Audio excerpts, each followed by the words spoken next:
আসসালামু আলাইকুম। আবারের মতো আজকেও ঘাস কাটতে আসলাম।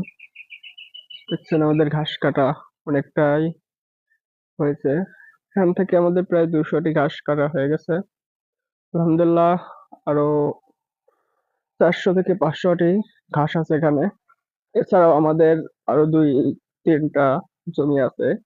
সেখানেও পর্যাপ্ত পরিমাণে ঘাস আছে। ঘাসগুলো অনেক লম্বা হওয়ার কারণে এই যে বাতাসে হেলে গেছে। এইটা আমাদের আরেকটা জমি।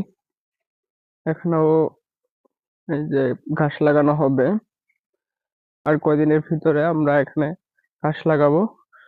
ঘাস কিভাবে লাগাবো সেটাও আপনাদের দেখাবো ভিডিওর মাধ্যমে। এই জমি থেকে কাটিং নিয়ে আম- কাটিং নিয়ে আমরা এখানে ঘাস লাগাবো। এছাড়াও এখানে একটা পানির ব্যবস্থা করতে হবে, বোরিং করতে হবে। তারপর আমাদের এখানে ঘাস লাগাতে হবে। এটা আমাদের একটা জমি। এটাও ঘাস প্রায় কাটার মতো হয়ে গেছে।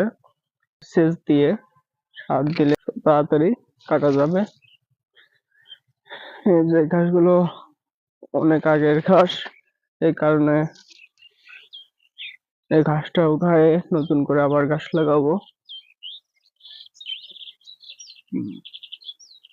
দেখছেন ঘাসটা অনেক সুন্দর।